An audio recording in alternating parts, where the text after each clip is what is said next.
যায় একটু সরাই দে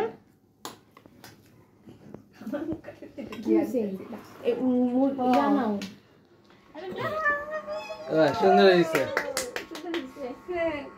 এটা তুই ক্লাচ হিসেবে ইউজ করতে পারবি, ভিতরে একটা ইয়াও আছে। ওই যে বেল্ট সিস্টেম গলায় তোর এটা গলায় দিয়ে। আসসালামু আলাইকুম বন্ধুরা, কেমন আছো? নিশ্চয়ই ভালো, আমিও ভালো আছি আলহামদুলিল্লাহ। তো এটা তো আরও অনেক দিন পরে তোমাদেরকে আমি একটা ভয়েস দিচ্ছি, কারণ এখন চিন্তা করতেছো এত রান্না কিসের আয়োজন। হ্যাঁ, এখানে ব্রাইডাল শাওয়ারের জন্য এত কিছু রান্না করা হয়েছে। আর এটাকে বাংলায় বলা হয় আইবুড়ো ভাত, যেটাকে আমরা বলে থাকি সাধারণত গ্রামগঞ্জে। তো এটা বিয়ের আগে একটা মেয়েকে খাওয়ানো হয়, আবার একটু গিফট হিসাবে নতুন কাপড় পরায় খাওয়াতে হয়। তো সেই জিনিসটা আমরা এখানে করেছি, সেটা হলো জুইয়ের। আর জুইয়ের আইবুড়ো ভাত আমরা খাওয়াইছি।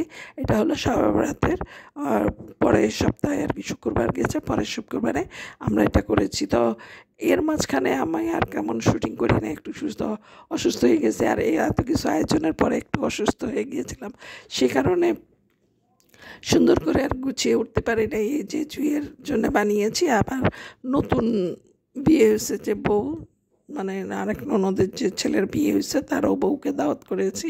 ও আসছে, ওর হাজব্যান্ড আসছে, ওর মা আসছে, মানে আমার ওই ননদ, ওই ফ্যামিলি, দুইটা ফ্যামিলিকে আর কি আমরা এখানে দাওয়াত করা হয়েছে। ওর আইবুড়ো ভাত হবে, আর ওর নতুন বউকে আমরা দাওয়াত করলাম নতুন আর কি। যাই হোক, তো এটার একটা আয়োজনের একটা প্রিপারেশন আছে, সেটা আমাকে এক হাতে করতে হয়। তো আমি তো একা ছিলাম, সেই জন্য আমাকে একা গুছিয়ে এগুলো সব করতে হয়েছে।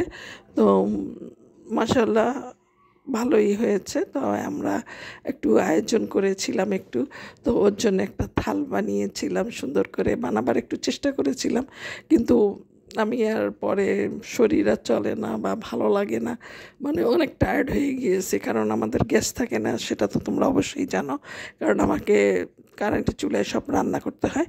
তো ওই জন্যে আমাকে এত কিছু রান্না, তো ওইটুক চুলায় একটা তো সারাদিন লেগে যাবে। তো আমি রাত জেগে, এই জন্যে গ্যাস আসে রাত্রে 1টার পরে, তখন আমি এগুলা সব রান্না করেছি। তারপর তাহাজ্জুদ পড়েছি, ফজরের নামাজ পড়ে তারপরে শুয়েছি। এগুলা সব শেষ করে খালি পোলাও আর ভাজাগুলি, মানে টিকিয়া ভাজা, মাছ ভাজা, এই ভাজাগুলি সকালে আমি ওই কারেন্টের চুলায় করেছি। বাকি সব রান্না আর চিংড়ি মাছও কারেন্টের চুলায় করা হয়েছে, কিন্তু ওর মশলাটা আমি চুলায় কষায় রেখে দিয়েছিলাম। তো আর পোলাওটা কারেন্টের চুলায় রান্না করা হয়েছে সকালবেলা। তো এই একটা চুলার মধ্যে টুকুর টুকুর করে অনেকগুলি সময় নিয়ে আমাদেরকে এগুলো রান্না করতে হয়েছে। তো তারপরেও আমি, যেহেতু দুপুরে খাওয়ার, তো তারপরে আল্লাহ রহমতে এই করছে। আর ওরা আসছে এমন একটা একদম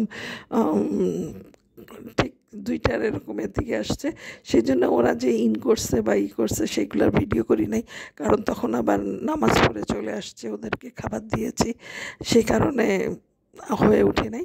তো যাই হোক, আমার কথা ছিল, আমার ননদের হাজব্যান্ড ছিল, ওরা আবার খেয়ে নিয়েছে। পরে আমরা অল্প কয়েকজন বসছি। আর এইখানে আমার ননদ, আমার আর ভাগনা ভাগ্নি, যাই হোক, এরা সবাই একসাথে বসে আমরা গল্প করতেছিলাম। তো ওর গিফটটা নিয়ে এসে ওকে বলেছি যে দেখো, এই যে পড়ো, দেখো তোমার পছন্দ হয় কিনা। তো যাই হোক, মাশাআল্লাহ ওর শাড়িটা খুব পছন্দ হয়েছে। তবে শাড়িটা দেখতে অনেক সুন্দর, ভালো লেগেছে, আমার ভালো লেগেছে। তো ও বলেছে সুন্দর হয়েছে। তো যাই হোক, বউ তো শাড়ি পরে না, তারপরে বউকে সালোয়ার কামিজ দিলাম, শাড়ি পরে টুকটা।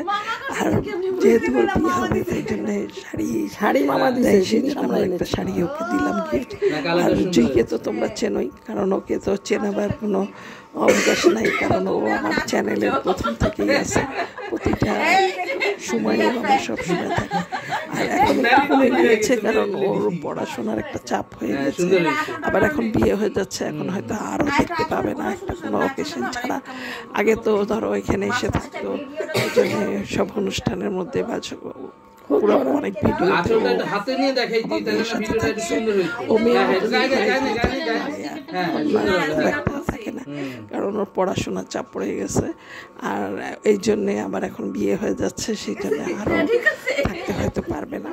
তো যাই হোক, ওর জন্য অনেক দোয়া করো ও যেন খুব ভালো থাকে, সুস্থ থাকে। এটা হলো আমার এটা হলো ছেলে, আর একটা ননদের ছেলে, তার ওয়াইফ এই রিসেন্ট বিয়ে হয়েছে। ওর একটা ভিডিও ছেড়েছি আমি, হলুদ সব ওই যে বর দিয়েছে ঘোড়ার গাড়ি করে, তারপরে ওদের মেয়ের বাড়ি হলুদ, ছেলের বাড়ির হলুদ, বউ ভাত, রিসেপশন, এগুলো আর কি সব বিয়ে, এগুলো ছেড়েছি। আর এটা আমার মেয়ে ওকে গিফট করেছে। তো যাই হোক,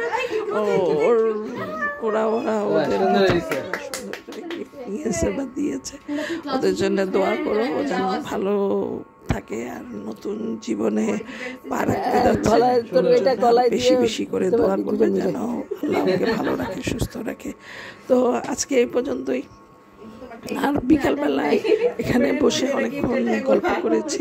গল্প করার পরে তারপর বিকালবেলায় আমরা একটু চা নাস্তা খেয়েছি। খাওয়ার পরে জুইরা ছিল, কিন্তু আমার ওই ননদরা চলে গিয়েছে, কারণ ওরা একটু দূরে যায়, সেই জন্য যেতে দেরি হবে, সেই কারণে ওরা চলে গিয়েছে তাড়াতাড়ি। আর জুইরা ছিল, অনেকটা সময় আমরা ওদের সাথে খুব মজা করেছি। তারপরে রায়হান আসছে, রায়হান ছিল না, আর একটা অনুষ্ঠান ছিল। রায়হানকে তো তোমরা চিনো, তোমাদের পরিচয় করিয়ে দেওয়ার কোনো যুক্তি নাই, কারণ এরা আমার সেই প্রথম থেকেই আছে। তো যাই হোক, সবাই ভালো থেকো, সুস্থ থেকো, সাবধানে থেকো, আমাদের জন্য দোয়া করো। আল্লাহ হাফেজ।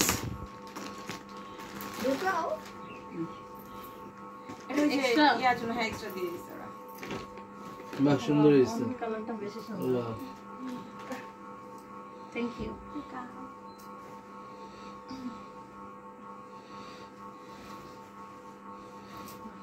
সুন্দর হয়েছে।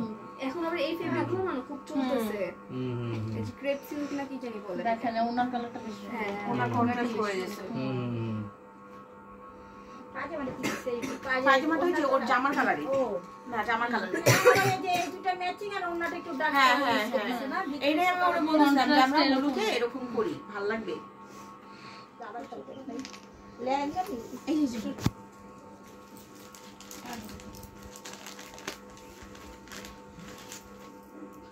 দেখেছিস, তুই হলো বউ মানুষ আর ওটা হলো আমাদের মেয়ে মানুষ। মেয়ে মানুষ সালার কামিজ, আর তুই বউ মানুষ। ভালো হয়েছে, আমি শাড়ি পরতে পারি না। হ্যাঁ ঠিক আছে, মানাবে কালারটা।